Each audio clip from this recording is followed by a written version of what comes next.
Thank you again. I would like to welcome to the stage our Diversity Task Force session.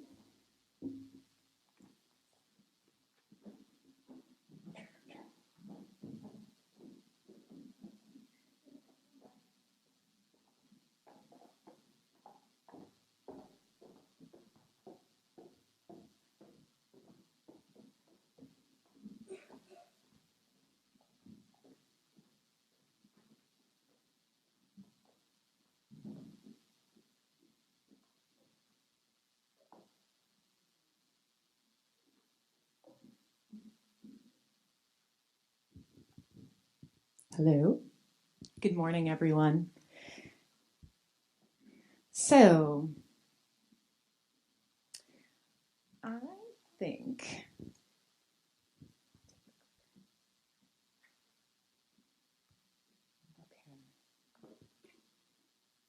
I'm going to start off here. So I'm Jen Mergel, and I think, as many of you know, as one of the MFA Boston contingent, I'm very vocal in this conference.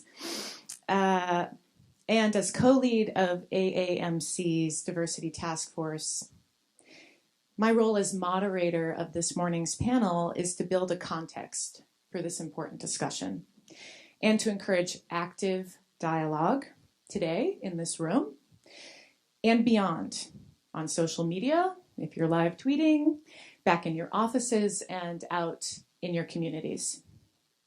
This is the start of an ongoing conversation, and you can be a part of it. And we hope it is a content-rich and informative session, as much so as the situation is critical.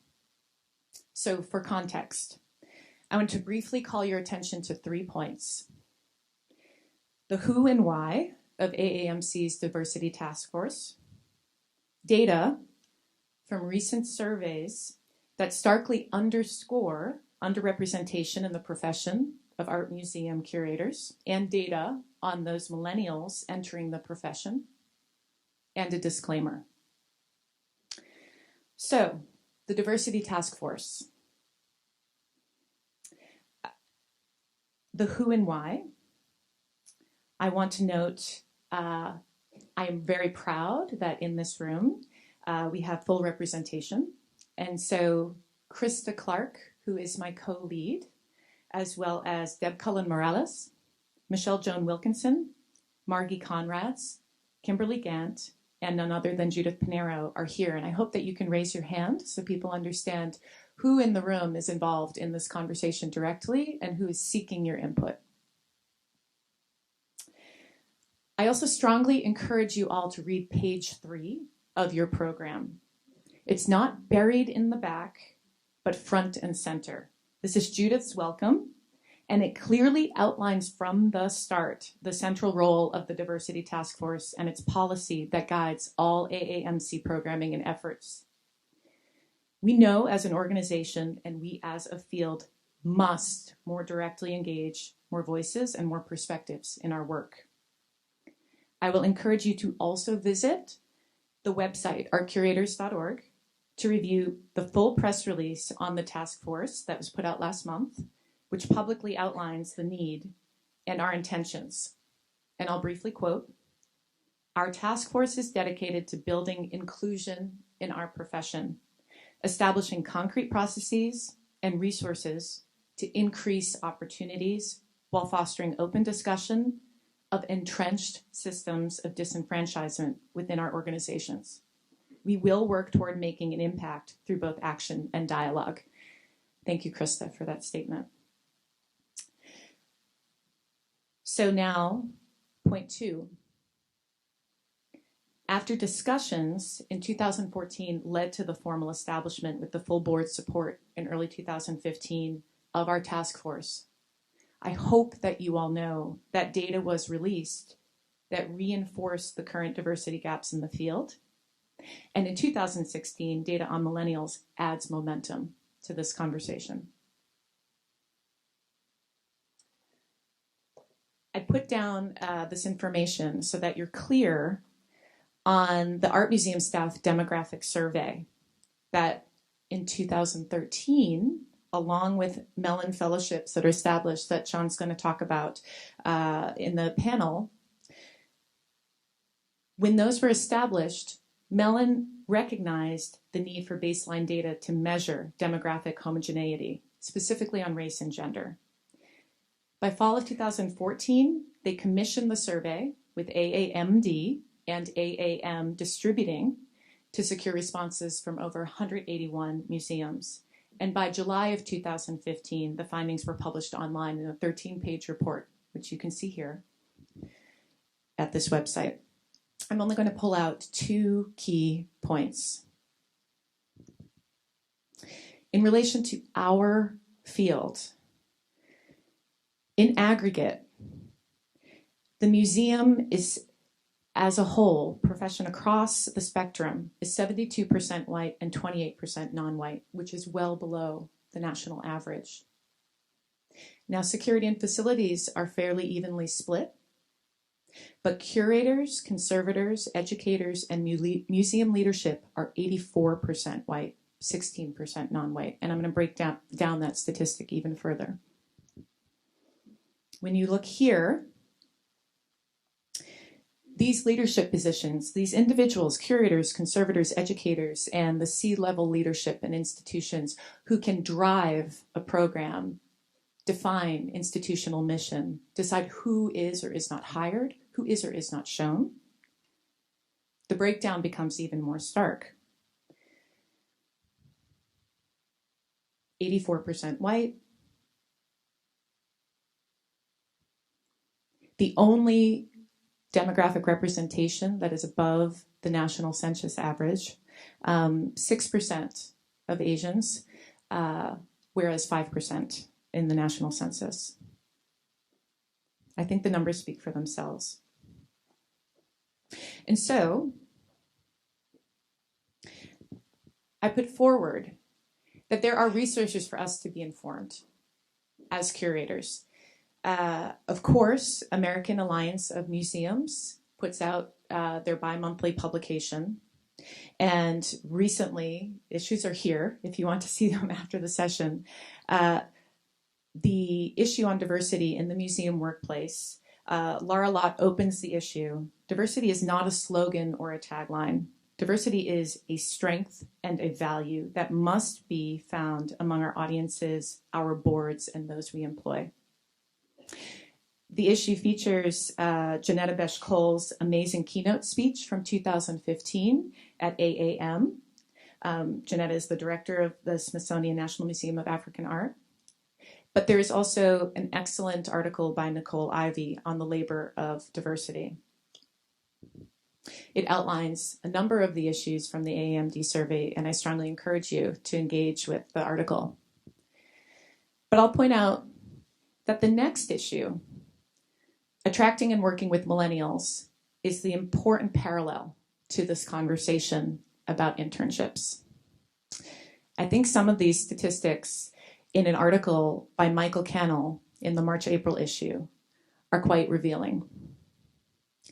I don't know where you self-identify in the listings on the right-hand side as traditionalist baby boomers, Generation X, or millennials, but what is important to note is that millennials make up the majority of visits to cultural organizations because they revisit. They are not only super connected, and I love the phrase broadband for the way that they are connected, but they are our future. They are our pipeline to future audiences and future staff. And what these statistics mean, it has to do with return rates to institutions. So if you're going to return 122 times, whereas a Gen X or a baby boomer is 92, you are less likely to return even once if you're under 100.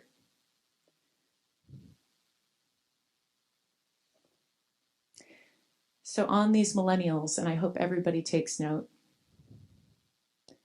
83.1 million, that's 10 million more than baby boomers. They will be 50% of the workforce by 2020, 4 years away. And in a survey by National Attitudes Awareness and Usage, right? It's organized by Impacts. The National Attitudes Awareness and Usage Study notes that millennials prefer working for innovative organizations with a public service mission over large private companies. 64% say making the world a better place is a priority, and 79% want a boss to serve as a coach or mentor. So that preference to work with an innovative organization with a public service mission brings me to one last data point. If anybody looks at AAMD, and all of this information is available online on their website, they put out numbers annually. It's a museum by the numbers analysis. And this slide is key. Visitors spend an average of $8 per visit, while museums spend approximately $55 per visitor. And the argument AAMD makes, and I think we should take note, these numbers underscore museums' investment in public service. I don't think I need to go back to the last slide to remind you that millennials are interested in institutions with a public service mission.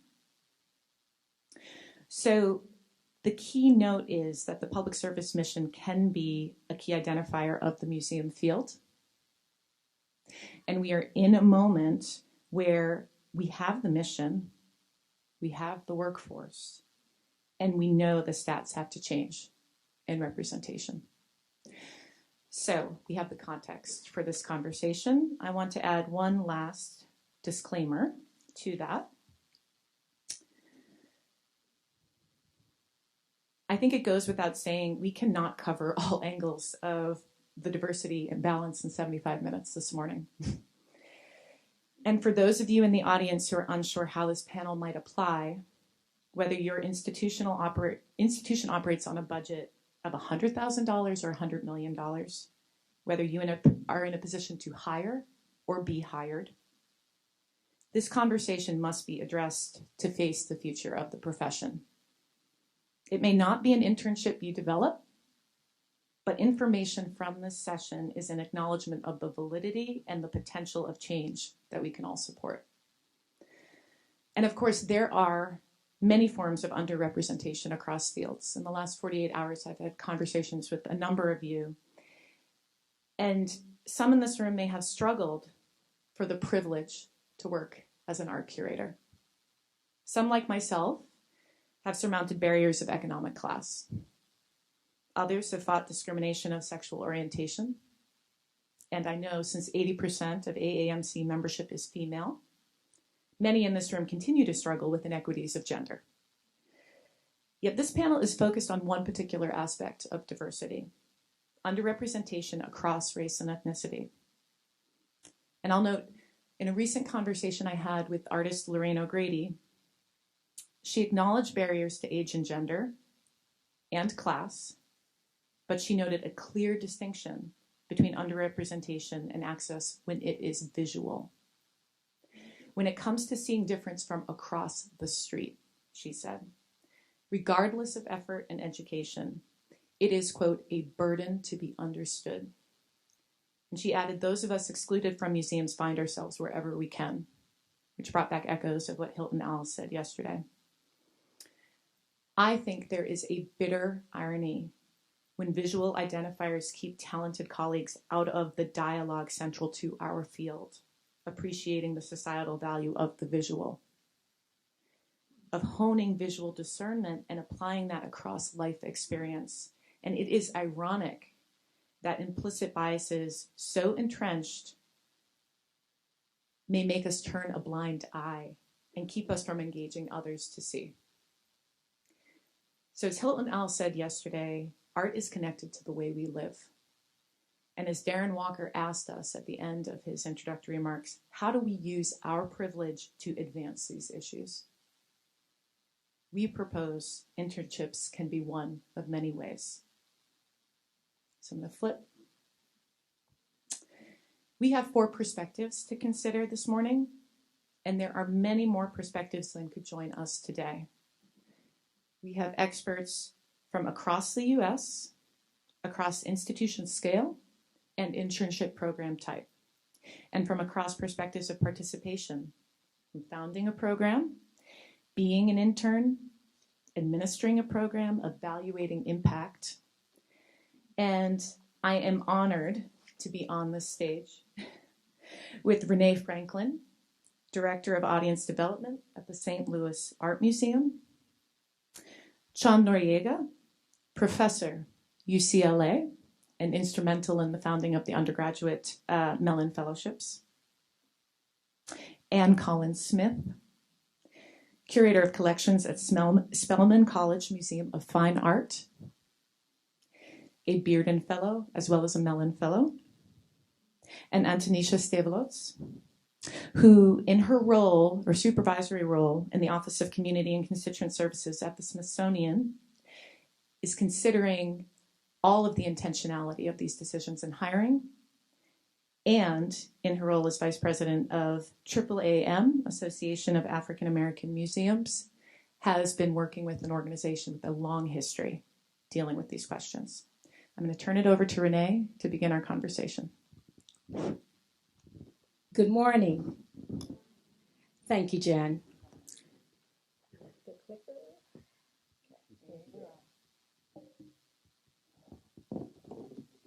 I want you to meet the alumni of the Ramir Bearden Postgraduate Minority Fellowship Program. The program was established in 1991 when a philanthropist interested in building a pool of talented African Americans to work in museums offered to support the program. The St. Louis Art Museum's Ramir Bearden Fellowship is a cross-departmental program designed to provide training experiences tailored to the fellow's background and interests and the museum's needs. Each year, we conduct a competitive national search, posting in publications and websites, but we have found that the greatest generation of applicants come from word of mouth, alumni themselves, and a poster that we send out to many schools. And I do have samples of the posters for those of you who may be interested. Fellows are hired as full-time employees with benefits and an annual cost to the museum of about $40,000 a year. The salary, though low by some standards in the Midwest, is a livable wage, and it's important because historically, underrepresented individuals are less likely to have a supplemental resource that will enable them to volunteer.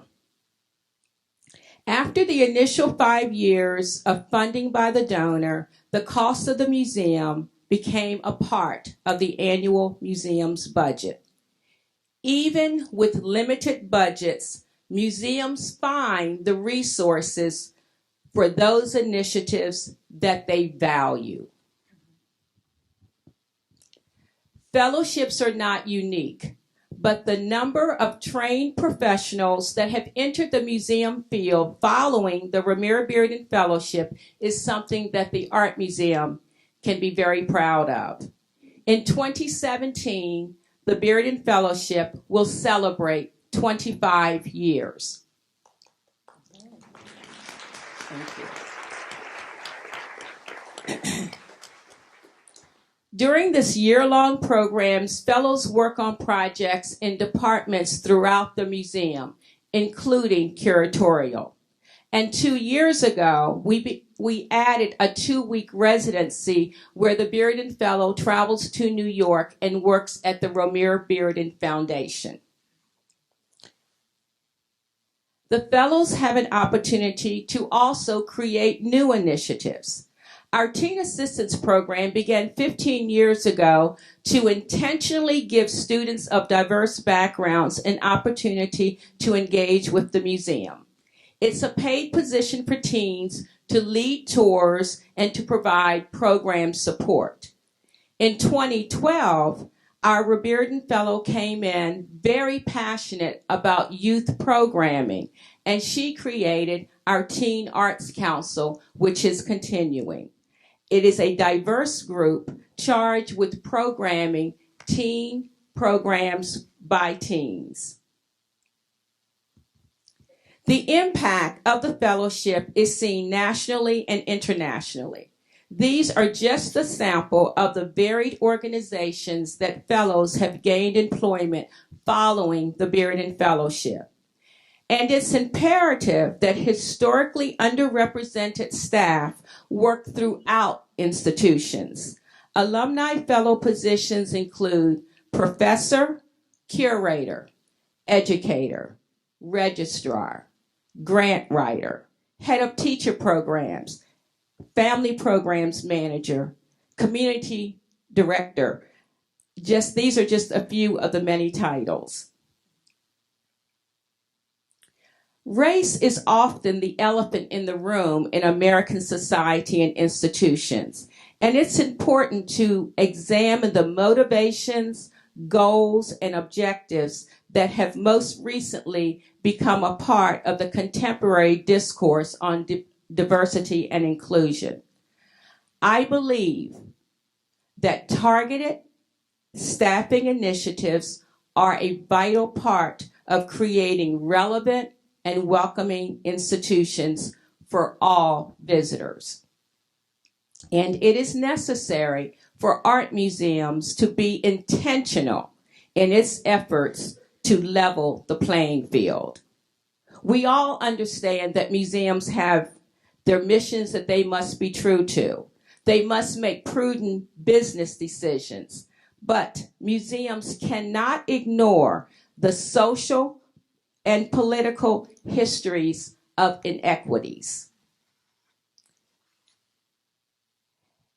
As we discuss diversity and intentional inclusion, I would like to share the story of this teapot and its journey into the St. Louis Art Museum's collection. During my first few weeks at the museum, the curator of American Decorative Arts took me into the galleries.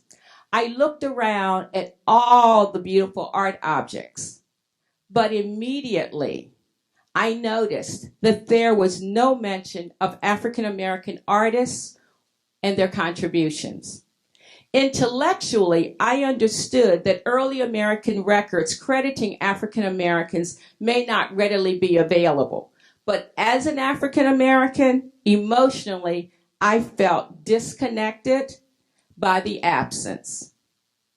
I spoke candidly to the curator about our need as an institution to include the stories of all Americans. About a year later, the curator came into my office very excited to announce that this teapot by African American artist Peter Benson was available for purchase. Later, I learned that a significant portion of the funds for the teapot were donated by a corporation led by an African American. His first major donation to the museum, 6 figures. This simple but beautiful teapot started many new conversations. Conversations between the curator and myself, between the museum and a stakeholder, and between the museum and all of its visitors. You might be asking, what changed? A different person with different experiences and a different perspective was included to sit at the table and be a part of the conversation. The St. Louis Art Museum is committed to diversity and inclusion in its collection and staff. But like many museums, there is still more work to be done to redress the lack of representation and inclusion in staffing and training opportunities. These are the last 5 years of fellows, excluding the Bearden Fellowship, and summer volunteer interns at the Art Museum.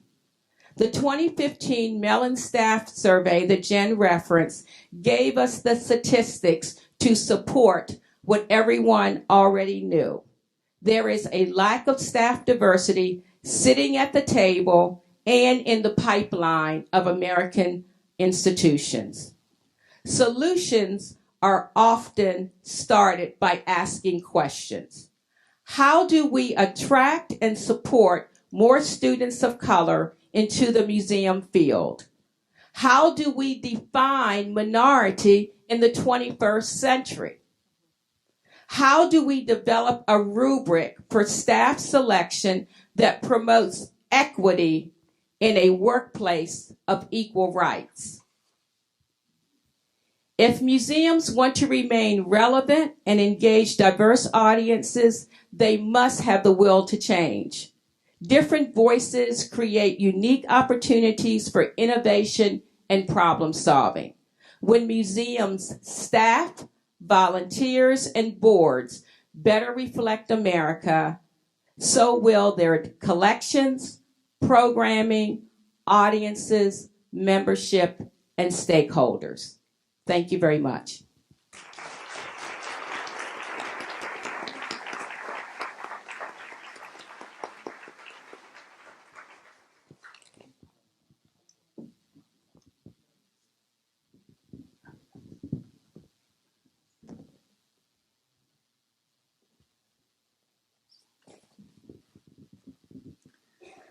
Good morning. I'm going to talk about the Andrew Mellon Undergraduate Curatorial Fellowship Program that's nationally located at LACMA, but is at 5 comprehensive art museums. And a little bit of background. I'm a professor at UCLA. I teach in a film department. I also direct the Chicano Studies Research Center there. And it's through the center that I established a Latino Arts Initiative with LACMA 12 years ago that led to diversifying the curatorial staff at the museum, but also brought in the first survey of Chicano or Latino art in 33 years. So that's a third of a century. Since then, what we did is we didn't just have a one-off. It was an ongoing initiative that has led to about 6 exhibitions since then. This is over the last 6 years or 7 years. So I've been a curator, actually, a museum curator, for 25 years as an independent curator. And for the last 12 years, I've been an adjunct curator at LACMA.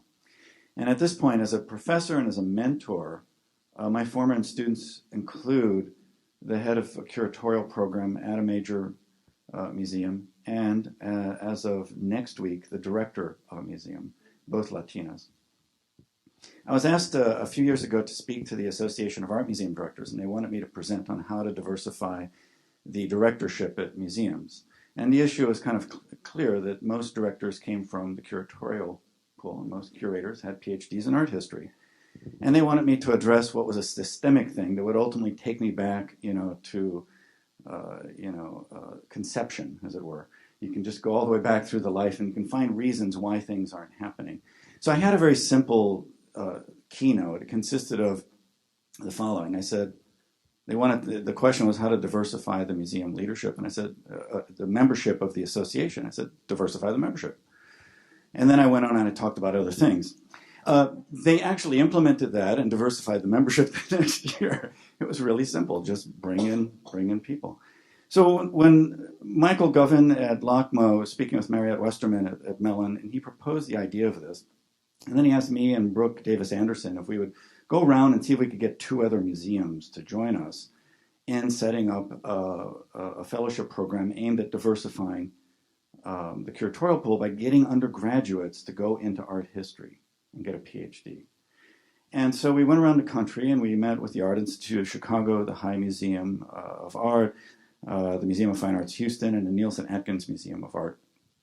And we figured we'd get at least 2 of them. Well, we got all 4. Everybody wanted to come on board and be a part of this. And at the same time, everybody acknowledged, I met with the director and the curatorial pool at each museum. They stated the obvious. We are not a diverse curatorial pool, but we're committed to this and we want to go forward. And there are going to be a lot of issues and questions that we need to address in order to set up a viable program. The program is now in its 2nd year. We're about to have a bridge 3rd year, and we're expecting to have continuation.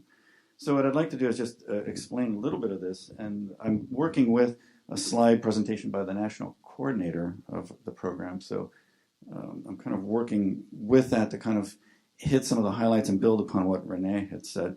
This is a study by the American Alliance of Museums, and I'll just quote from the report what you see happening visually here, that museum audiences are radically less diverse than the American public.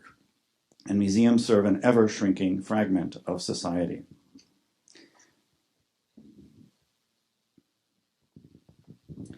Then the Mellon Foundation report that came out with the announcement of the fellowship program as well emphasizes this. And this, which you basically see going back to the 30s, you're kind of flatlining in terms of the diversity that exists within museums. So in setting up a program, the idea is really, education, I think, in museums does a tremendous amount on diversity because most museums in large cities have a fairly diverse population that they need to try to reach out to. And I think they mostly do through education programs. And so the question is, how do we focus on the curators? And the issue of getting the PhD was crucial. And what we realized is, by the sophomore year, most undergraduates have decided whether they're going to go into graduate school. They may not realize it, but that's kind of where the decision is made. And so we needed to set up an internship program that started early, in which freshmen and sophomores could be applying.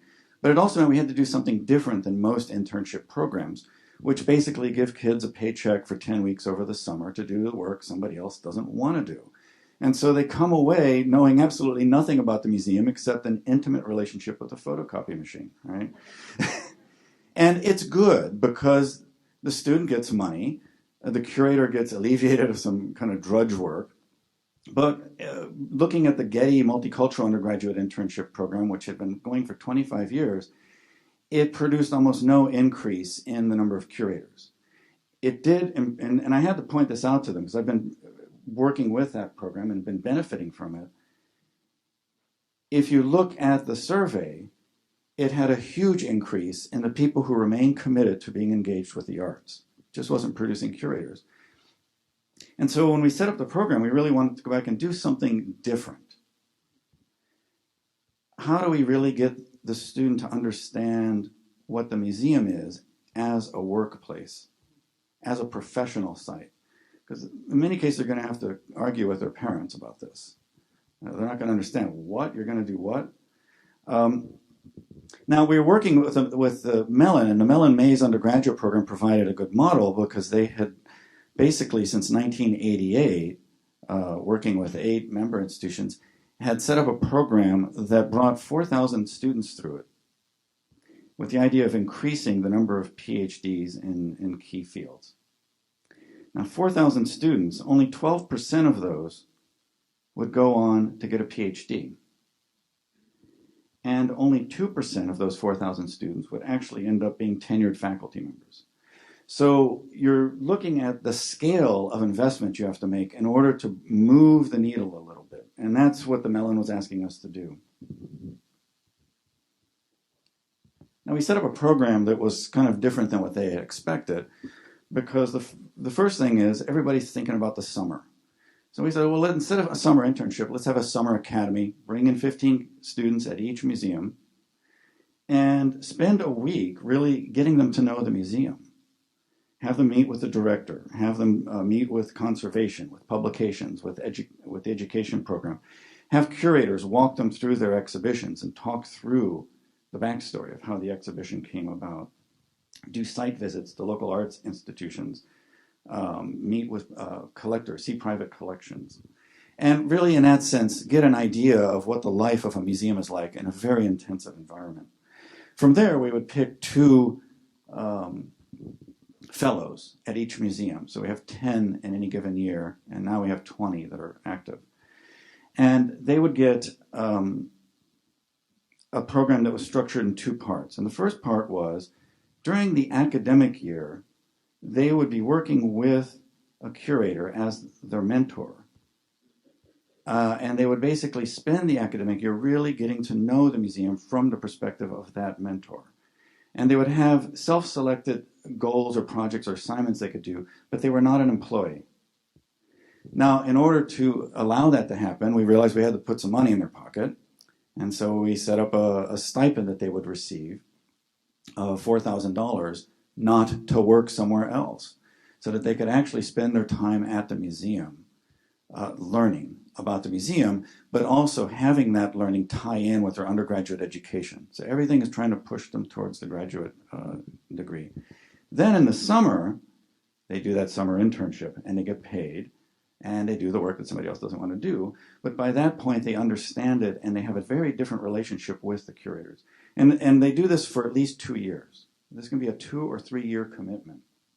So that by the time they apply to graduate school, they really understand that as a career point, but they also have a different level of credibility relative to applying to art history programs. I'm just going to show you some slides here and then wrap up. These are other programs, and we really were trying to build on the value of what these programs do, but add that's something different that gets the students engaged in a true mentorship relationship over a long period of time. And again, I want to point out that everyone supported this, but we understood that there were some key issues that had to be addressed. And we tried to structure them in to the program in terms of shifting the nature of the relationship, but also in terms of developing a national cohort. Every summer, they also meet for a week with the fellows and the curators from all the other museums. We're going to be meeting in Atlanta this summer. I can't believe I'm even saying we're going to be meeting in Atlanta in July, you know, because it just won't be hot and humid enough if we. So just to wrap up, we've had 148 students go through the summer academy. We've got 20 fellows in place, and I just want to emphasize and build upon what Renee said. I want to repeat the 3 of the points that she brought up. Priorities get funded. So if diversity is a priority, it will get funded through the institution. There's the elephant in the room. It's important to talk about the elephant. It's big. You don't want it stepping on you. And then it really comes down to a question of who's at the table. That is where things change. And I've noticed this in my own involvement with institutions. You're at the table. It's not like you have to stand there and argue and everything. The understanding of the room has shifted.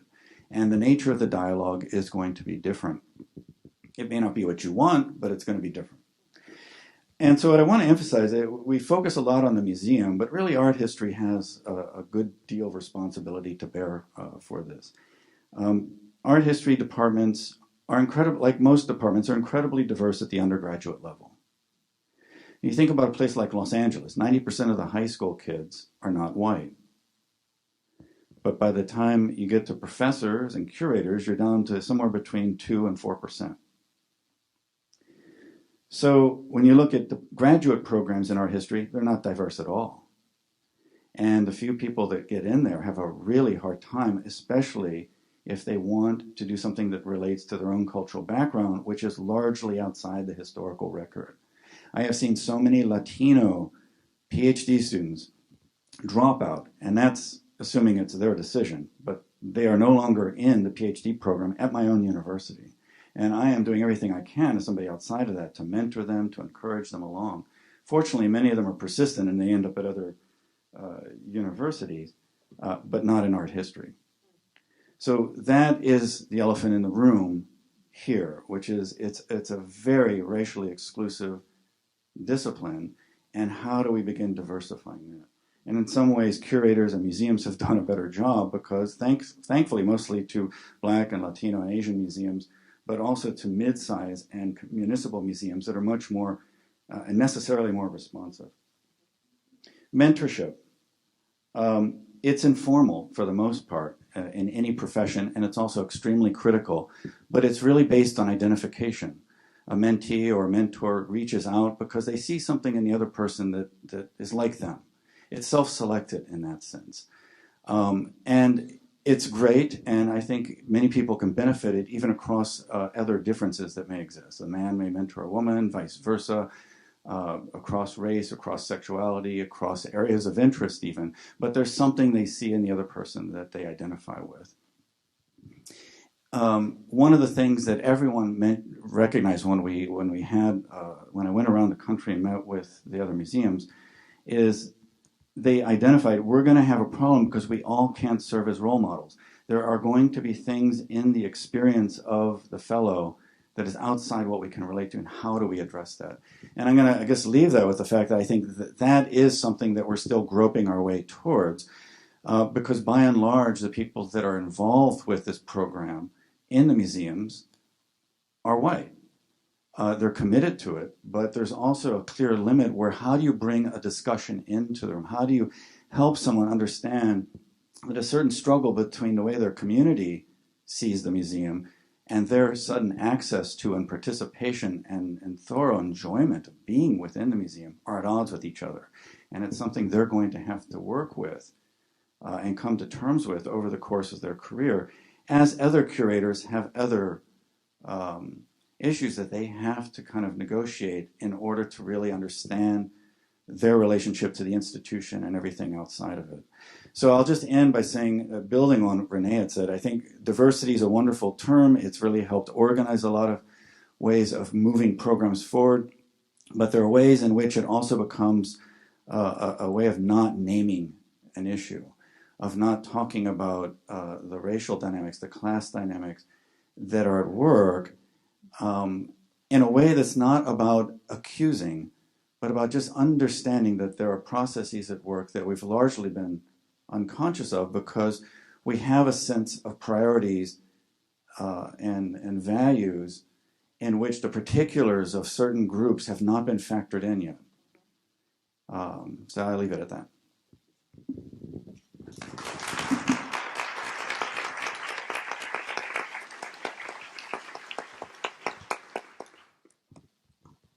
Good morning, how are you? All right, cool. Ann Collins-Smith, Curator of Collections at Spelman. So I'm going to talk to you about privilege and the privileges I feel that I have, as opposed to barriers or challenges, those kind of things. And I have privilege, and not the traditional privilege you would really think of. My mother was the first to graduate from college, and I had an inordinate amount of parental support. And I also come from a place of a rich cultural heritage. And one of my very close relatives is Louis Armstrong. And I'm very proud of that fact, you know. But no, my family doesn't have any of his, you know, money. But we have the skill. Like, we are like 5 generations of musicians, and my 7-year-old nephew is quite the professional performer. But I have this heritage, you know, and that's the privilege that I appreciate, and I claim it. So, I want to move the remote closer. Okay. I started at Spelman as an undergraduate. One of my professors is out there, Emily Hannah Vergara, right there at the Birmingham Art Museum. And you were the one who really pushed me forward to apply for great fellowships. So thank you. So Spelman, my goal was really to become an attorney, and the O.J. Simpson case happened. And we were talking about a duty of care. And after that happened, I mean, we're still kind of ambivalent. I said I couldn't really become an attorney, so I became an advocate. And what I became an advocate for was the arts. And I was actually kind of recruited by the art department because I kept taking art history courses. So after Spelman, I went to NYU to study visual arts administration. I really didn't want to do anything academic yet because I didn't feel that I was prepared. I'd also applied to the Bard Center for Curatorial Studies, but they said I didn't have quite enough experience. And so, but there's a beautiful story at the end. So there is one that I'm really proud of. So as part of the NYU program, we had to intern. And the place I chose to internship was the Cinque Gallery. The Cinque Gallery was founded in 1968 by the artists Romare Bearden, Norman Lewis, who you see in the lower, on the right side, and Ernest Critchlow. And they founded the gallery to provide space and place for young Black artists. So my conversation is also about space and place. So one of the key staff members of the Cinque Gallery is Ruth Jett, who you see on the second left. You see Charles White, an artist. You see the ballerina Janet Collins, who was like the first to dance at the Metropolitan Opera. And Ruth Jett in her older years, and she's since passed on. She was like one of the most phenomenal mentors there was, because she was at the intersection of all the Black arts movements in New York. And I would say that I'm patterning my life behind her. And if I do go into further graduate work, it would be about Ruth Jett, because she's unsung, but very critical in New York. And the other artist who's the founder of Cinque Gallery is Ernie Criswell on the right. And so, leaving New York, I had an opportunity to become a Romare Bearden Fellow. I had family in St. Louis. My brother's kids were there, and I wanted to develop a relationship with them. And I was not working in the arts in New York because of inordinate amount of rent. So I said, okay, I'll go to St. Louis. I'm going to say this. It was a disaster. And the reason why it was a disaster was because I was really interested in curatorial experience. And the only experience they were really offering was educational experience. Now, I was promised curatorial, but I had to teach fourth graders in the arts in a basic curriculum course. And a disaster maybe, but really, really also an opportunity. And there was one moment when we were in an African galleries, and a young man said something very disparaging about Black people. And I said, well, whoever told you that is really out of order. And so I got called to human resources for that. And so I sat in human resources, and as I said, I realized I have a lot of privilege. I don't know where it comes from. And I asked the coordinator, who was the director of education, is there a ceiling? Is there a certain place for me? Because I was under the understanding that, I'm supposed to have this incredible opportunity. So I called her to task. And so, she's like, oh, no. Anyway, one of the great things I've learned out of this disaster was that I learned how to make complex concepts accessible. So it helped with my curatorial practice. And I also helped to ensure that the subsequent Bearden Fellows would have a better experience and do what they really wanted to do. So it's about making space and place. And I only lasted 10 months, Renee. Only lasted this slide is out of sequence, but these are the people who have really influenced me, like my earliest influences at Spelman. All of them were my teachers. Lev Mills, who is a great printmaker, was the one who says, oh, you're majoring in art history. So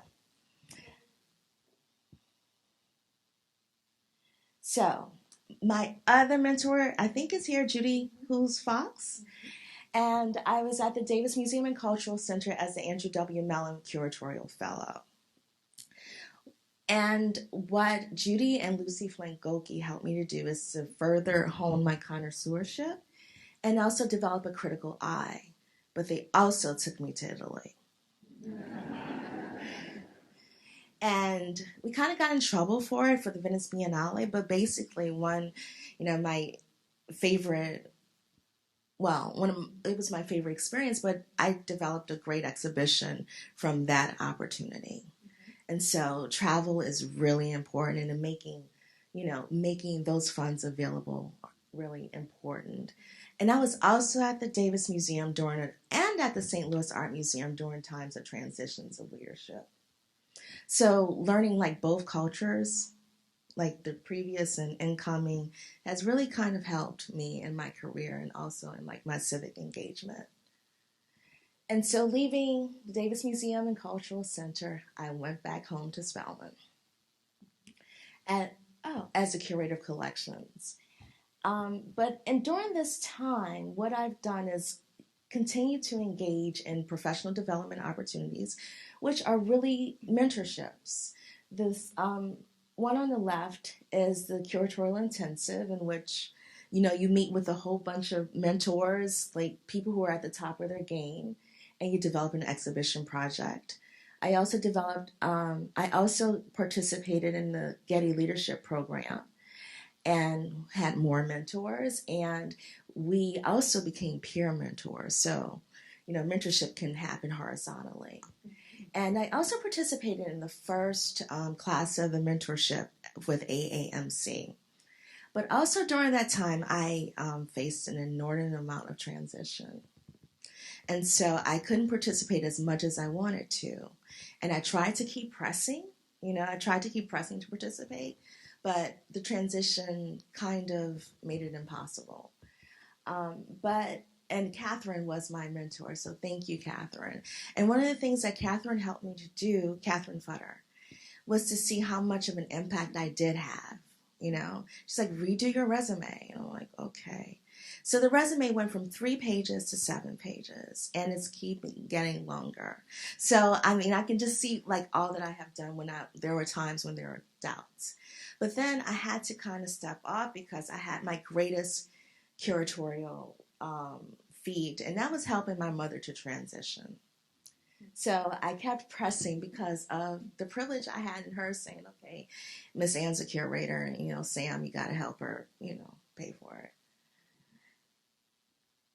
So here we are. So I have been kind of instigating. I see my role instead, in addition to making space in places by instigating. And ever since I got at Spelman, as a professional, I've been advocating for some kind of curatorial training program. And it was born in our vault when Michael Lomax of UNCF came to Spelman, came to a museum to speak on a work of art we had, because Michael Lomax, ironically, happens to really know the Spelman College art collection. And so I started talking to him, and I said, well, you should really meet my colleague. And we talked about a curatorial studies program. And so basically, Andrew Mellon, because my colleague Andrea Barnwell-Brownlee is very active with the Association of Art Museum Directors, she's a trustee, was invited to apply and create this curatorial studies program. And so the curatorial studies program began in the spring semester, and there are 10 students. Andrea is the principal investigator. The teacher, the visiting professor is Maureen Beauchamp-Bird, who's an academician and also a curator. And there are 10 students. And the 10 students range from first years to seniors, juniors. We stopped at juniors so they can really go through the course of the program. The program is 2 years and 3 courses. But what's really wonderful about this, and Spelman has received a lot of attention about this because it's like the first undergraduate program. But what's great about this is that they're learning earlier. And it's important to learn earlier because some of us may not have that exposure to museums. And one of the things that I have been really, really pushing is about critical thinking skills. Critical thinking, critical reading, critical listening, and critical seeing. And so hopefully they're paying attention. Hopefully they're paying attention. And so as I was talking about the Bard Curatorial Studies program, I had a student assistant, and she took a lot of my professional time, and impacted my productivity. But I keep hearing from the Bard Curatorial Center that she's one of their best students and had, she's in her first year, so it's all worth it. And so my role I see as making space in place for greater engagement. Thank you.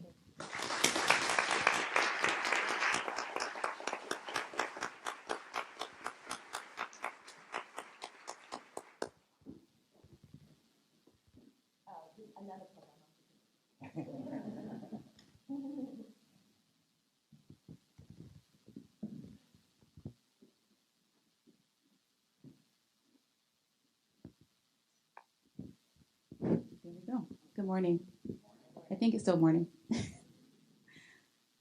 So, the worst thing in the world is a missed opportunity. This is a quote that we hear often from our founding director of the Smithsonian National Museum of African American History and Culture about the idea that a missed opportunity is the worst thing in the world.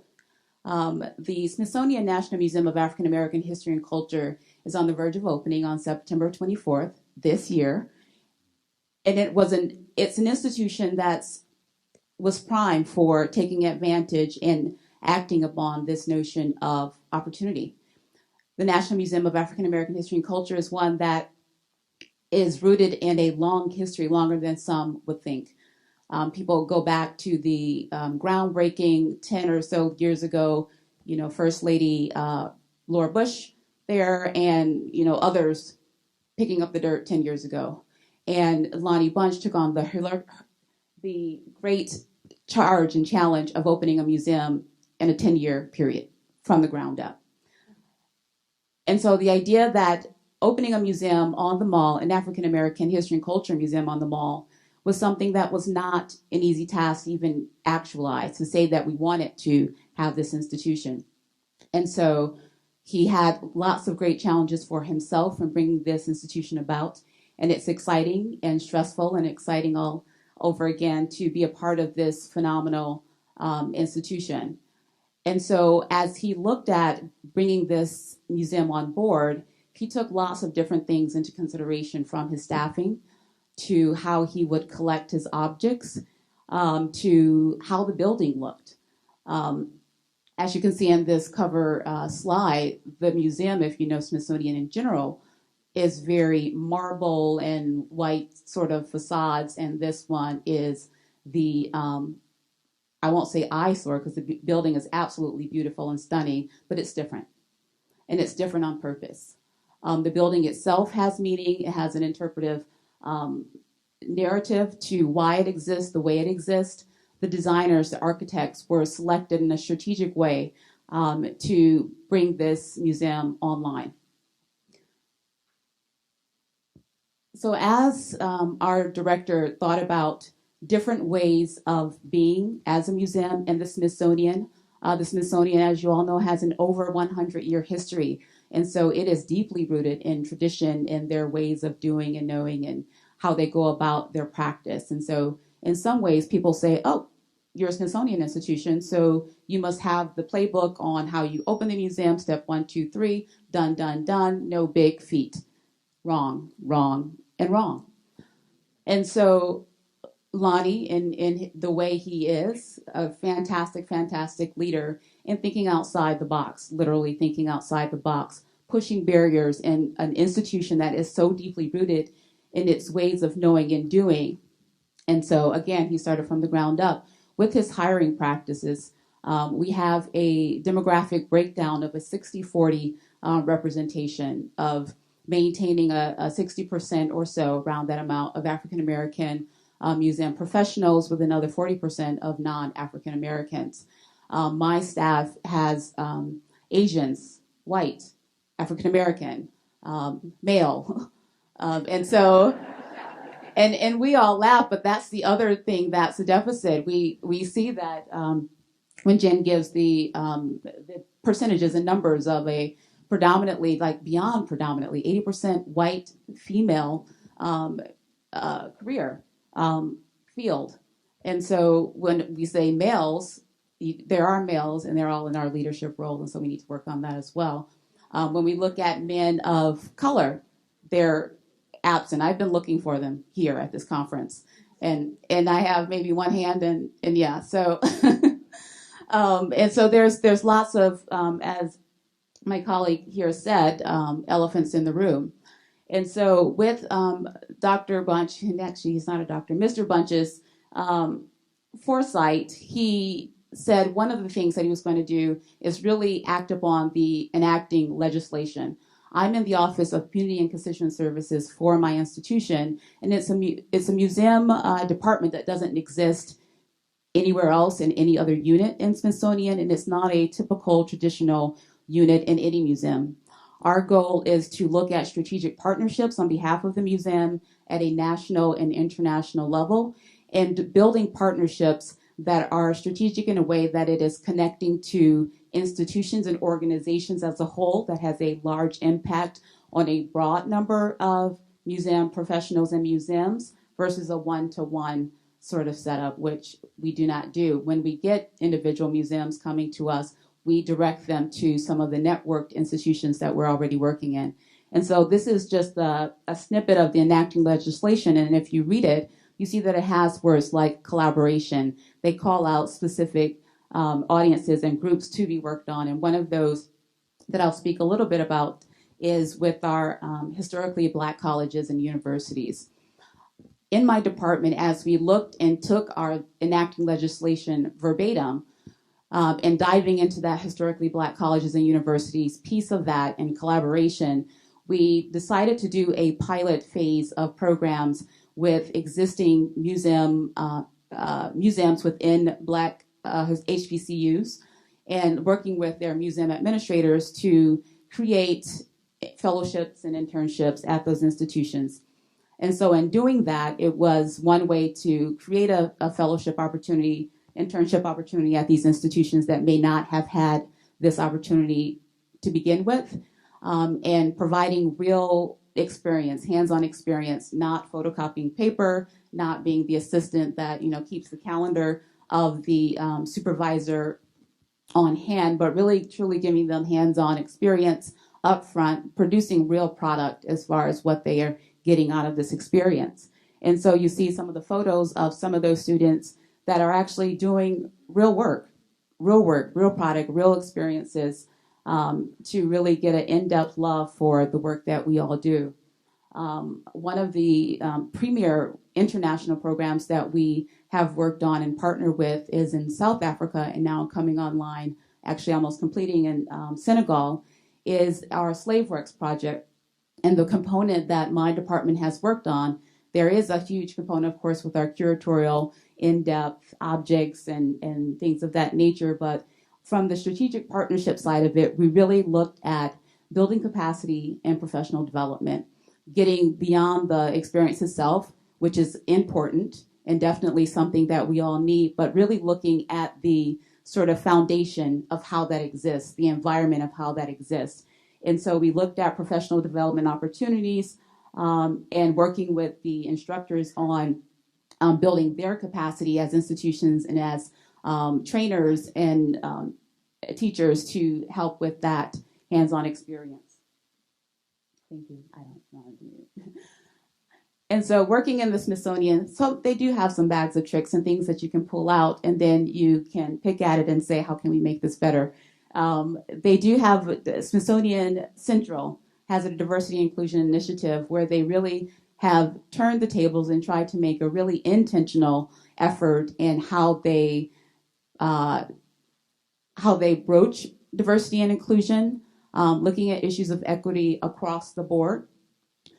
They've developed metrics and benchmarks as to how they're impacting or changing in different areas. And so they issue a report every year. You can find it online. And they do a really good job of counting and coming up with different percentages of how they're impacting or changing things in different areas. And they look at all the different areas, from who are we hiring? That's the very first step, almost a basic step, which is a big deal for Smithsonian. When Jen pulled up all the different statistics and percentages, Smithsonian has a bad history of its underserved and ethnic minorities being only represented in the cleaning staff, and back in the day when they were called secretaries. And nothing that was academic, definitely not curatorial, definitely not in leadership roles. And so there was a turning of the tables to really make that an effort in how we seek that out. And so looking at ethnic diversity, gender diversity, looking at veteran status, abilities, and that sort of things. And so this is their effort. You can go online and find some of the ways of how they've approached it and are addressing the issues in a deep dive, meaningful way. This is just one of the pieces that I'm sure all of you are aware of that comes out of the arts. And you can find this actually publication. This is an infographic that was based on that publication, just effective ways of building audiences, which is our visitorship, but these same sort of steps that they've outlined in this publication gets at some of the things that we're here speaking about today as one way of diversifying, in this case, art curators, and how we move about that. Prior to my work at the Smithsonian, I worked at the American Alliance of Museums, and you heard several people quote some of the different initiatives they've taken on and some of the strategies and things that they're trying to highlight current day. Having worked on some of the things pre-current president, and with some of the work that has happened back all the way back to the 70s, these are not new things. This is not a new initiative. This is not a new conversation. There are people that have been deeply rooted in this work for years and years, and actually are at a point of frustration because the needle has not moved in a way that's substantial or recognizable when we sit in this room and we look left and right and see who we see. And we say we want to change, and I think we're definitely at a critical point of moving beyond good intentions and moving into action. And saying that, there's the way that the department that I sit in and in the work that I've done in diversity and inclusion and equity over the years is really digging down into how do we go about that. And some of the things that we look at is the strategic foundation of those things. I was a part of the team of folks that worked with the board of directors and coming up with what now the American Alliance of Museums has as a definition of diversity and inclusion for the field. Their campaign for getting museums broadly to adopt this understanding and sort of baseline understanding of what that meant. And then the second step to that hasn't been as articulated is the framework of how we do a step 1, 2, 3 in addressing that in our institutions. And so this framework is one that I worked on in my capacity at AAM and building a framework. And I call this little diagram the 4 Ps. When you look at your people, partners, programs, and practice, who are the people at our institutions? And that's what we're talking about here today. Looking at our staff is the first step, but backing that up to who's the leader, who's on our board, and then looking at those leadership roles. How are we training them? What is their understanding? What is their buy-in to this idea of making change in diversity inclusion? And so as we look at that, we have, I've outlined a few more ways of thinking about it, and I know that I'm coming to the end of my time, but it really does start with the leadership. And we're in a time where the demographics, just U.S. demographics, census are changing, and we really should be making this a priority. It's a critical time in our society. We probably definitely need to move beyond, like I said, good intentions, and I'm good-hearted, and look at some of the framework that was presented and the accountability across the board. I've been in several conversations where, as a person, African-American woman, and I have a passion for the work of diversity and inclusion and talking about the great things that are happening or could be happening, and was told or had a response of that's your issue, that has nothing to do with me.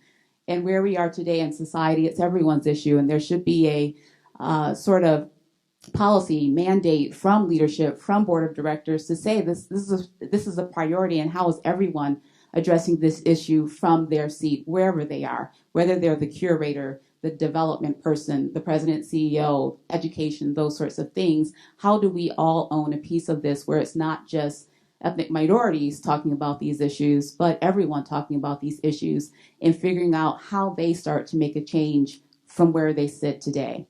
I know that I'm at my time, or the panel is at our time, and we definitely want to have some time for conversation. And just one last piece I wanted to show is about the Changing America.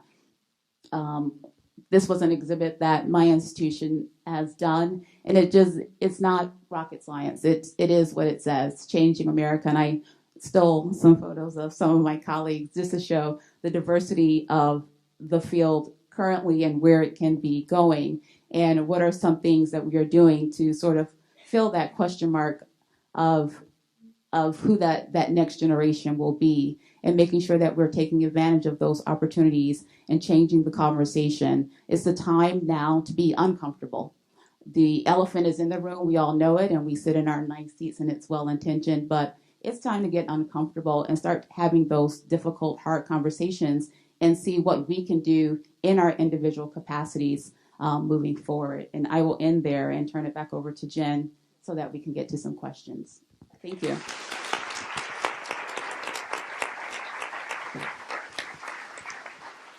Wow. Thank you so much. We really wanted to gain a number of perspectives from personal experience within institutions, starting off programs, assessing, analyzing these programs. Can I get a show of hands in the room? How many people started off in the curatorial profession through an internship or a fellowship? Can we get a photograph of the room?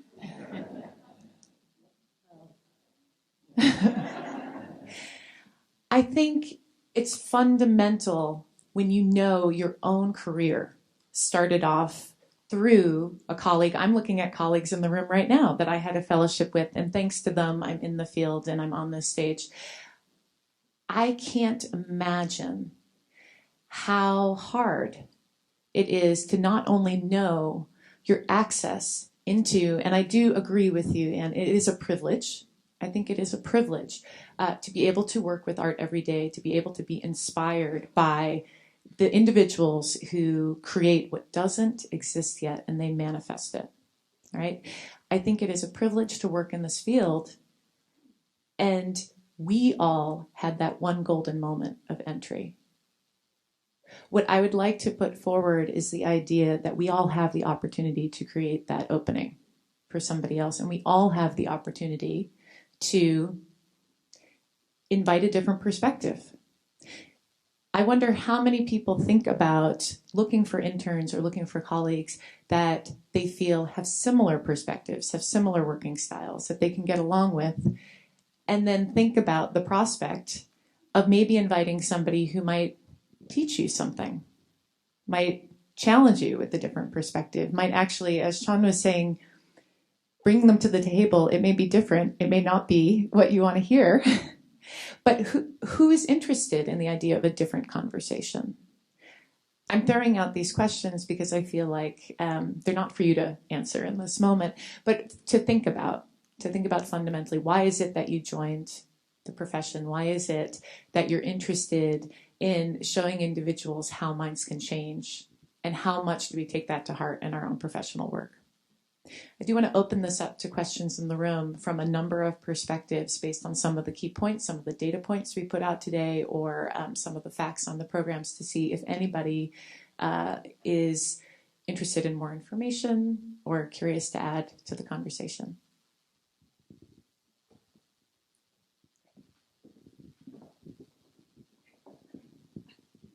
I have a question. I'm Carol Eliel from LACMA, and I know we're participating, and I have actually personally participated in the Mellon program, undergraduate program. John, what are there already a sense of metrics that will be used to determine what success is, how to measure that success? I know we're heading, out of the second year into this third bridge year, and then hopefully onwards from there. And it seems a little too early to tell yet, but are you guys looking ahead and figuring out how it is that we'll know if the program is successful or not? Yeah, we're gathering all of that right now, and over the summer we'll be meeting with all 5 museums to pull that together. The numbers are low because it's 2 years, but it was set up as a 5-year pilot that would produce 2 cohorts. And anecdotally, or on the ground, it's been successful enough that we were able to go back to Mellon and reflect some of that back to them. And they allowed us to rebudget so that we could add a 3rd year while we're putting forward the implementation grant. I would just say, Carol, it's a great question, because I think on the ground we've seen that there's a real shift that's taken place in terms of other types of internship programs. At the Art Institute, Martha's here, we had our first success. Somebody within a year got into a graduate program, much faster than I think even she had expected. And we had to go back to Mellon and ask if we could allow her to continue in the program, even though she was now in a graduate school. And we got approval on that. So we're realizing we're learning what's actually going to happen through a program like this, rather than kind of what we had mapped out. I would just say that the one thing I've noticed in seeing the fellows at work during the year, because I'm at the museum and I'll run into them, and the relationship between them and the curator that they're working with, you can tell when two people are close. And to see that dynamic and to see the kind of bond that has developed around learning particular areas, and to realize how fundamental that is to what curatorship does in advancing knowledge in the field. It's not like you learn everything in graduate school and then you go to a museum and you're just implementing it. A lot of the knowledge is object-based, and it can only be passed on from one person to another in terms of how to identify an object, what you can take from it in terms of knowledge.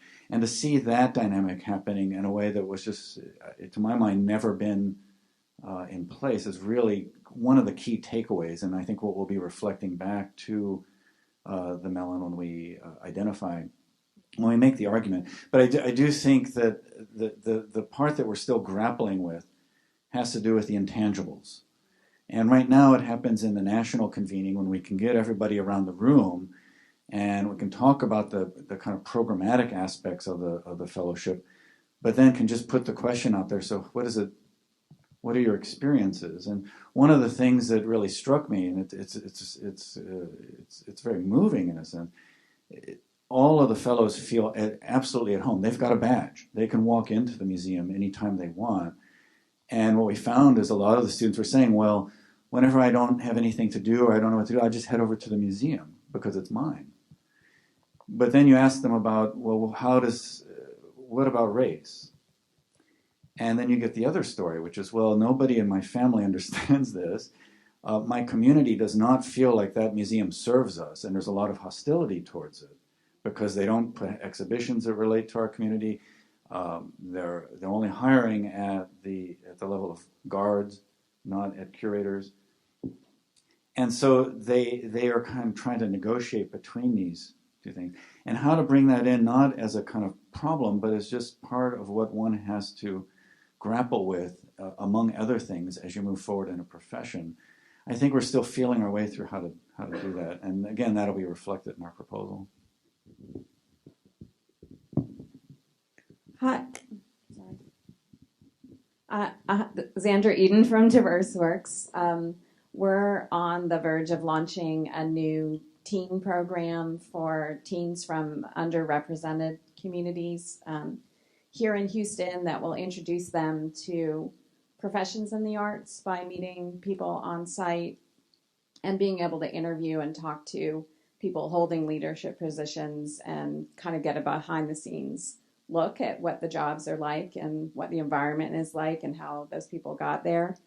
But in putting together the application, one of the things that I'm having a hard time sort of figuring out is the language to use, because diversity is a rather much used and sort of vague term. And I want to entice these teens, to be to come and do this internship, but I'm not sure if using words like diversity or underrepresented, are going to be things that appeal to the students that I'm trying to reach.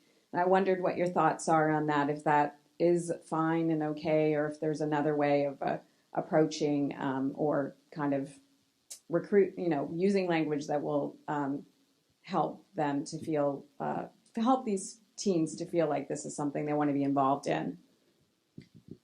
Since I talked a little bit about a teen program, I would say that from our standpoint, there is no perfect language, and you have to sort of see what works for your community. But I think the step that comes before that is the relationships that you have out in the community to recruit those students in the first place, and that we intentionally make sure that our teen core is reflective of as many different identities as possible when they come in. I always tell the story about when a summer youth comes in from their summer camp, I want them to see someone who looks like them so they can see that this is a possibility for them.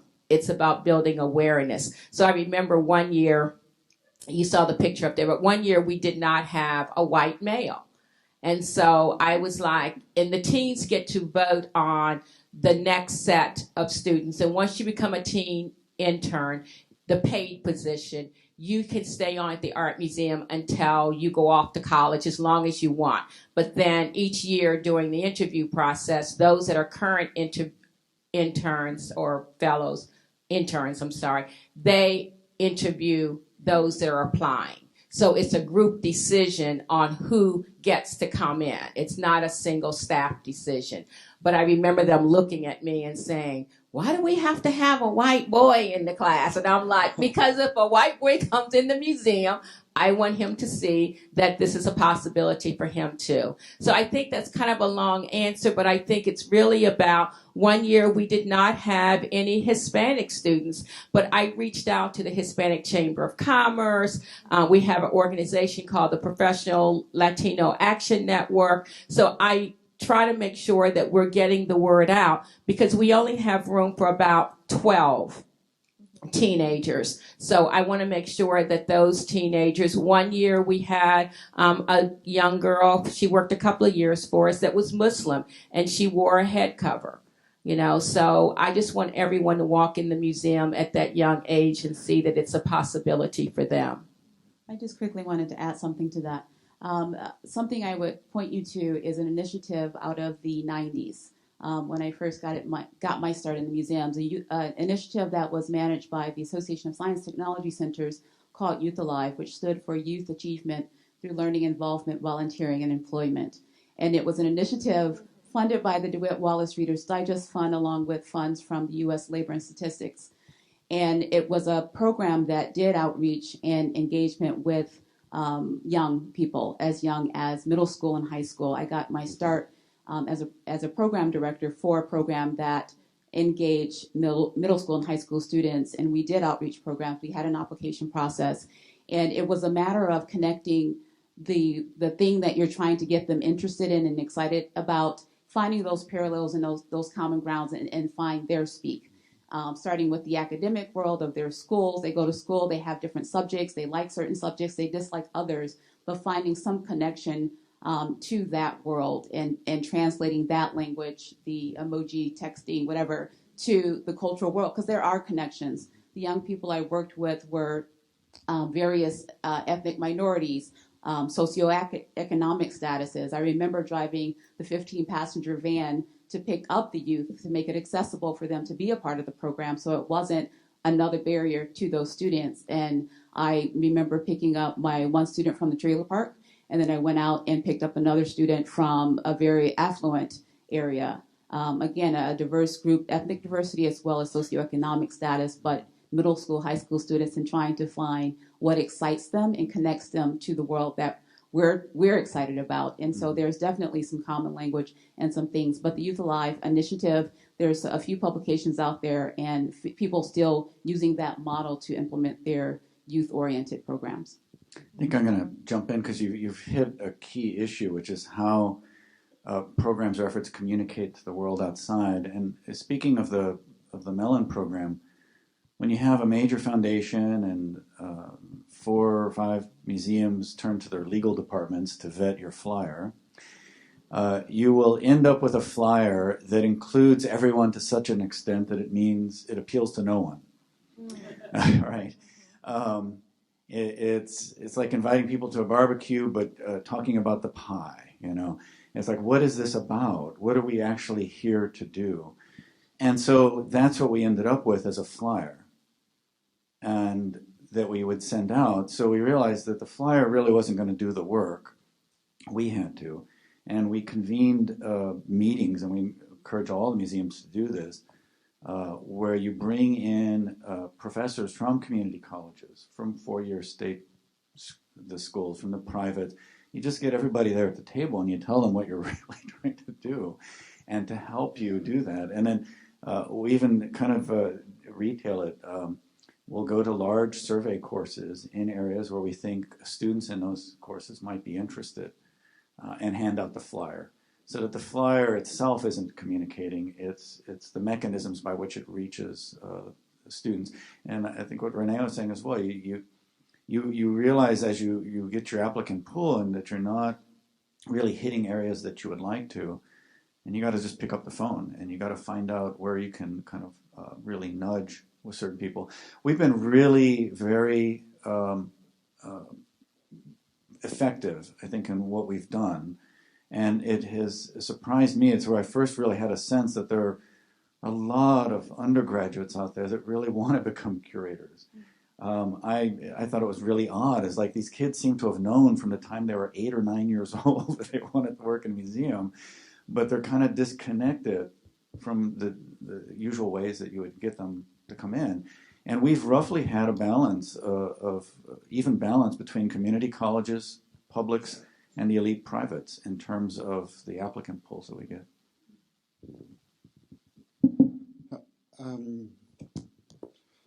Hi, Peter Shirk from the Virginia Museum of Fine Arts.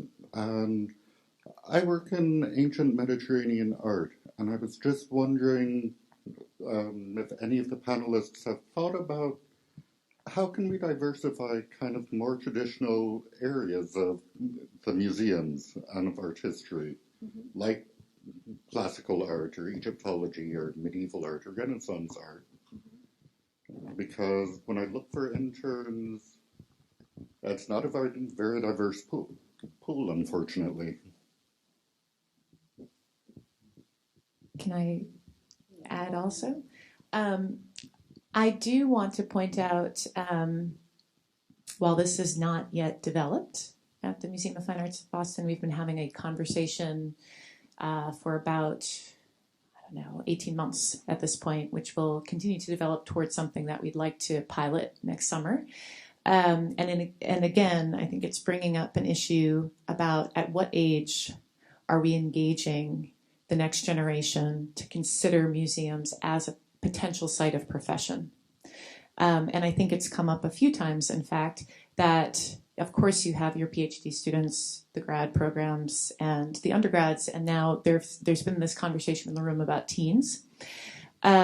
We have been talking about a pilot program based on the STEAM model, and in fact with 2 A's, so science, technology, engineering, art, activism, and math, to engage a number of youth with areas across the museum. So we are privileged at the MFA to also have a conservation department and labs, or large object specialists that are doing physics calculations to move heavy objects, etc. But we've really brought in colleagues from across museum departments for an initial conversation that will become more broad to ask, are you interested? Are you interested in engaging? Because we want, number one, for a potential mentor, for an individual who might be introducing the next generation to the field, to care and to actually feel invested. I think anybody can do that quick read when somebody is in a room because they have to be, or in a room because they want to be. But if there is true interest in your institution, I do feel that there are ways to bring in students from across discipline interests without it already having been predetermined to that less than 2% by the PhD year, if you're catching them early enough. So that's one perspective. Just quickly, and I would love to get to more questions. I think I heard your question about your question was about traditional things.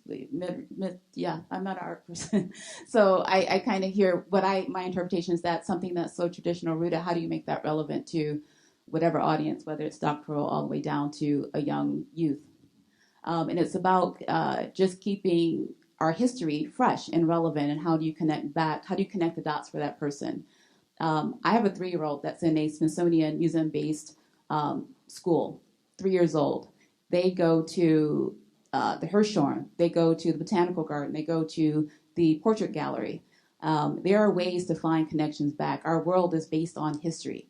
And so history doesn't go away. History is what it is. But how do we keep it relevant and connect those dots back to current day? There's some people that know Martin Luther King and they learned about it in school and marching and that sort of thing. And what did that mean?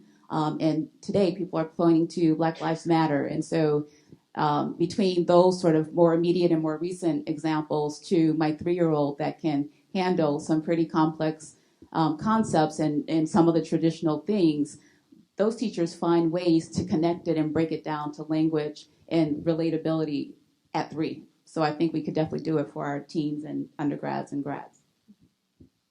Hi, Sharon from the Brooklyn Museum. I consider myself very fortunate to have the first day of classes my freshman year to have gotten a job at the University Museum that set me on a path to where I am today. At the same time, I remember a classmate as an undergraduate who was able to travel to New York for the summer to have an internship at a major museum. Her parents were able to pay for her to do that. That was something I could have just never, was just not even possible. At the same time now, at a major institution, I find myself being asked to take on summer interns who are relatives of our major donors for the museum. I had one last summer who I had a phone conversation, seemed reasonable. When I met her in person, I kid you not, she sat in front of me and the first thing she did was yawn. And how do we, yes, that's the generational thing, but how do we also break out of that? And I'm sure I'm not the only one in the room who's been asked to take on an intern for the summer. You know, maybe there's real interest, maybe there's not, but change that too and give those opportunities to people who really want them. I think one of the things that I find is useful is to institutionalize decisions that are being made. Because when I first got to the museum, I kind of felt the same way, that you would call one person and they were able to, to help someone out, and then someone else couldn't. But now, at least at the St. Louis Art Museum, all shadowing, volunteering, at least must go to one office so that we kind of know and we can kind of vet. I think the other thing that helps is, like in the case of the Bearden Fellowship, and Anne touched on this a little bit, it's about having staff that are committed to the process and the program.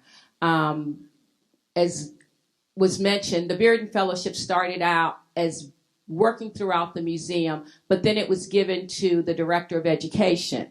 Well, the Director of Education has a whole bunch of stuff on her desk, and she's just trying to get it done. So over the years, it began where the Bearden Fellow was working more in education than other projects. When I got there, many of these fellows, because they were persons of color, they came to me because they felt there was a connection and they could complain about a staff person and I would try to help. But then we moved it under me, and I'm across, from the time I got to the museum, I was cross-departmental. So I've always been able to align with everyone in the museum and not one department. So again, I think it comes back to institutionalizing whatever program or projects that you're offering so that it's not singled out as to one person's initiative in a box. Just want to add on, and I always have an add-on. We really, your question is a tricky one because, like you said, it's a donor with money and that attached, and do my kid, nephew, son a favor, whoever. I really do think we should think seriously about enabling the entitled. I find a generation of entitled folks that, I worked a whole day, so where's my raise? I've worked a whole year. Shouldn't I be at this next grade level? And so the idea of working for something is one, but thinking about how do we move beyond enabling the entitled and thinking about the process and the application, and that if you get that person who's not yawning in your face and the person that wants to be there, they're hungry for it. Those are the people that we'll see enter into these fields, become the art curator, move into leadership positions.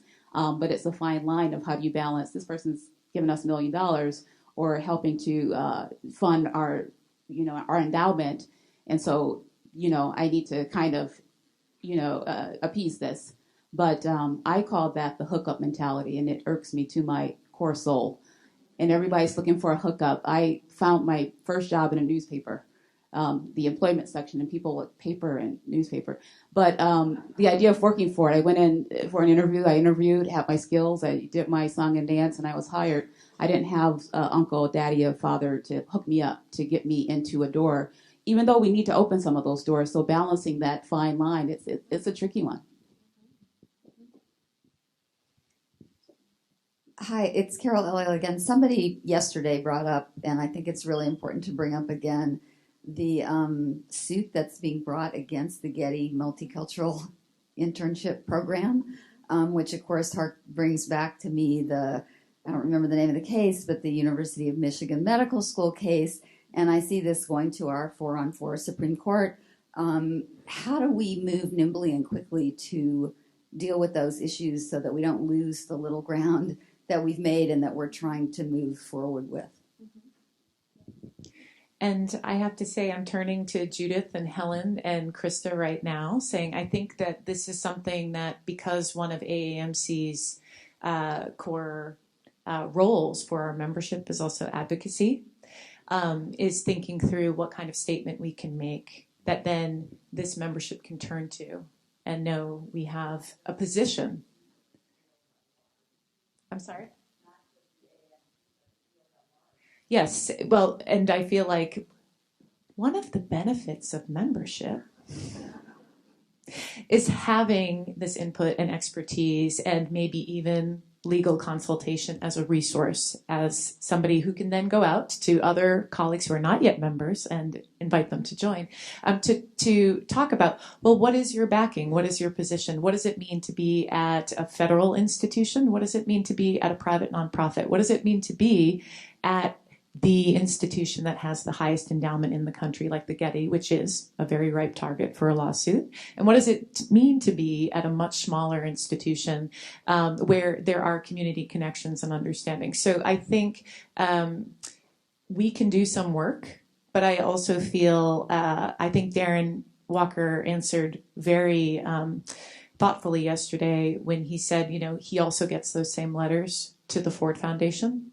And it is a choice when you have from the leadership, from the top, a prioritization, a sense of intentionality that I am not going to shirk.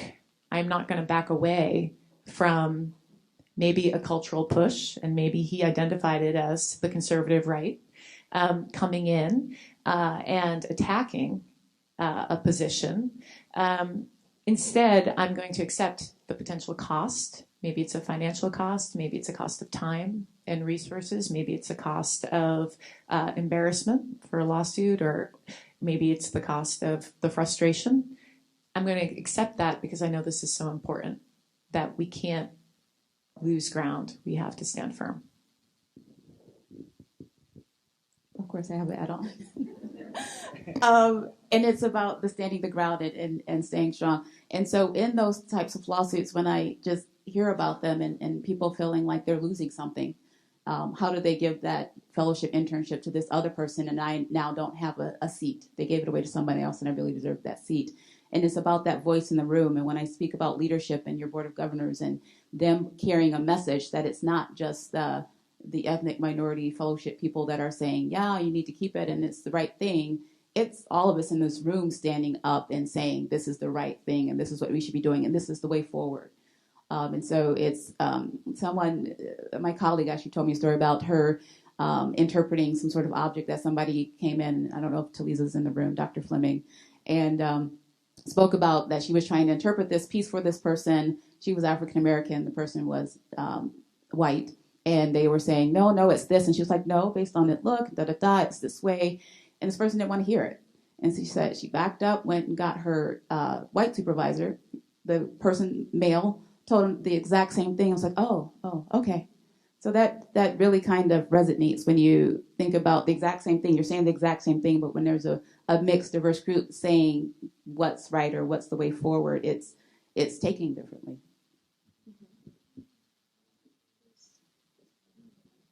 I've got a microphone. So, Jens Steno, the Getty Museum. I wanted to.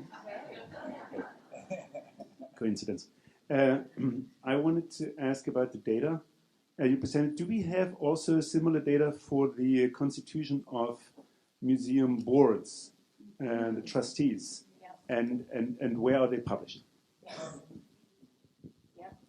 AAMD, and I am specifically choosing data related to the curatorial profession for this audience, but it's even more stark, unsurprisingly. And so I think it may even be a statistic of about 4% of boards are underrepresented minorities. It's a really, really small number. But I do feel that we are in a position to at least raise the conversation in our institutions in Brooklyn.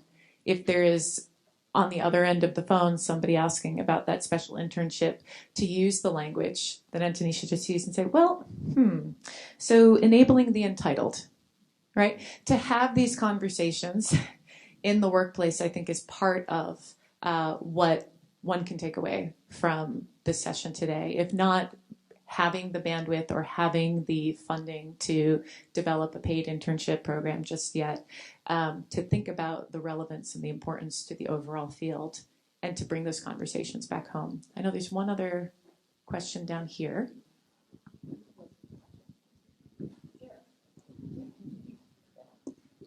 My question is about art history and I think HBCUs and sort of the places where people may sort of get stuck in terms of the curatorial profession. So I'm wondering about, Sean, you mentioned that folks may leave an art history program to go into another program to get a graduate degree, but it's not in art history.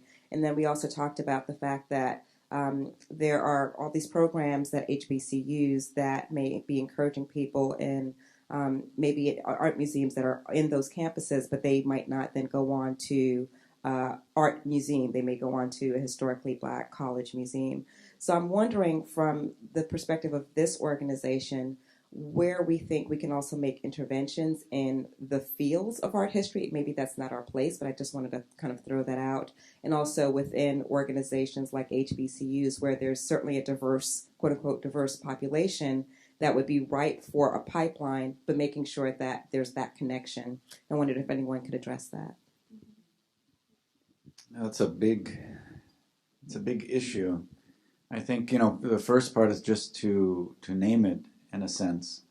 My area that I focus on has to do with Latino art, and the scholarship is still overwhelmingly in the catalogs produced by small to mid-size museums. So that is where the scholarship is being built, and I think it's the dynamic also between art history departments and museums, where it is a shared enterprise. The knowledge production is happening on both sides, not from one to the other.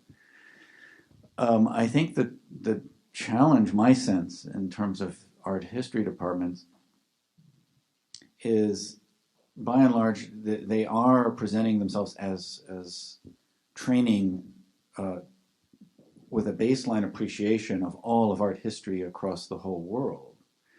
But if a student comes in and also wants to do contemporary Latino art or contemporary African American art, there may not actually be any kind of recognition of that within the program.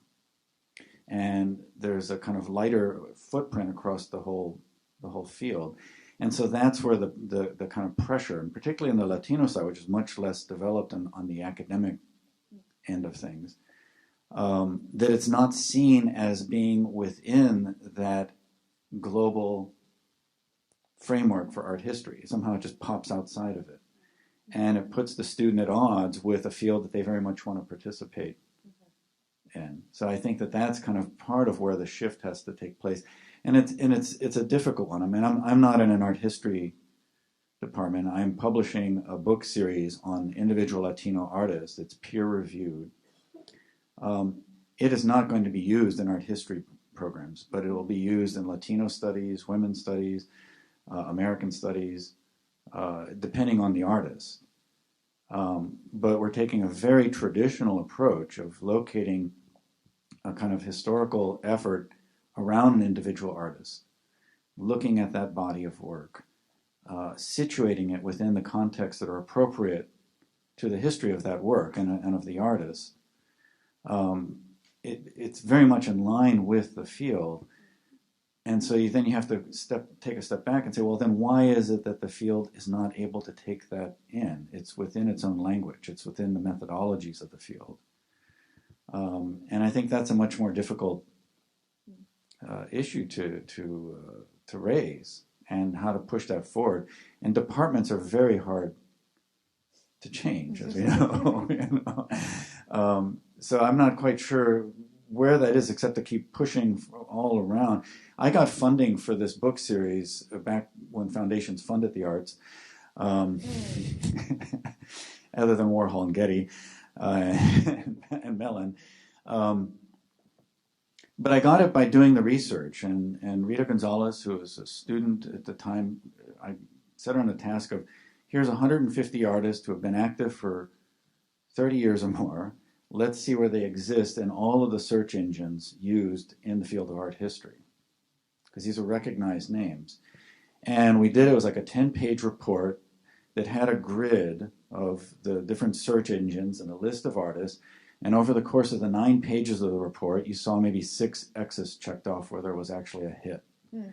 And when we showed that to the foundations, the program officers came back and said, well, we saw your top-line argument. Of course, support Latino. Of course, we all do.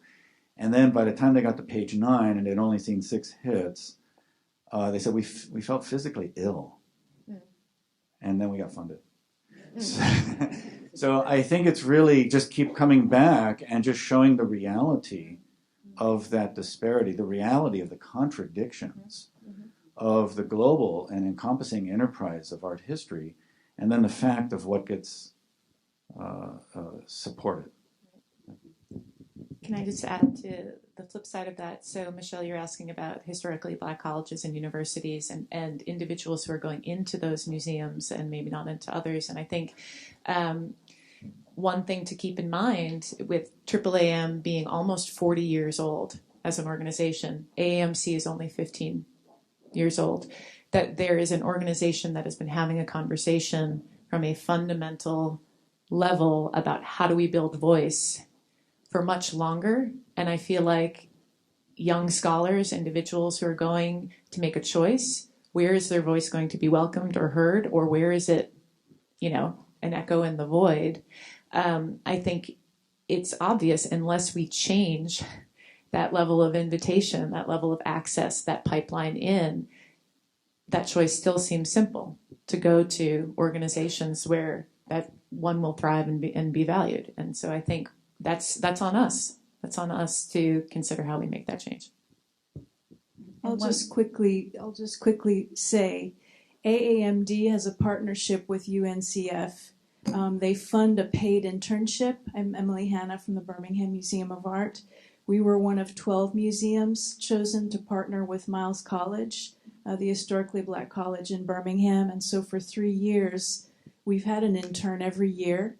And I thought of the project for the intern, which is that they organize Miles College Night at the museum. So there is no art history program at Miles, but this student meets with every department in the museum. They develop a budget. They go on the ask for support. They hire the DJ. They make the menu. They get a really big, juicy something for their resume. And I look after them after they leave, but what I've noticed is a gap on both sides. They leave and they have this really good credit on their resume of something they've done at a museum that involved development. They wrote their thank you notes. They did their budget. But after they leave us, and some come from communications department, some come from finance, there's no way for them to post their resume somewhere where any of you, when you're looking for that person that you want to nurture and pull in, there's no place to find them. There's no connection, not even at UNCF, not at AAMD. I personally look after them, but there has to be something more than that. And the other part of the gap is when, I'm sure you all know the scenario, a position opens up, you have a quick 5 minutes, the department is burning to hire someone, they know all the people who have interned for them, and that's the pool that they pull from. They need to hire someone quickly. And so to get the institution, I guess, ready to take a little more time to look, it takes a lot of work to make a diverse hire and to not just pull from the pool of people that have been your interns and your friends, but where do you find, where is the place where those people are posting their resumes and you can find them. So that's the gap that we need to close. I think the fellowships are out there like this one. The people are out there with these beautiful nuggets of experience, but we're missing some of that connective tissue to find them. And can I say, I know we need to close. I feel if you have feedback, I know that Judith is going to be putting out surveys, I know in closing remarks. If you have feedback about how artcurators.org could be used as a resource, how we can be a clearinghouse in some way, if we're connecting with partners that are bridge partners in the same way Tanisha was talking about, if it is through postings of, Sandra, your new internship, if it is through information or access to the surveys, what is it that AAMC can do as a central clearinghouse of information that we can take and then as our next project start moving forward, if it is on the site in a way that we can post that is that in some way closing the gap. I want to thank our panelists again for their time and expertise.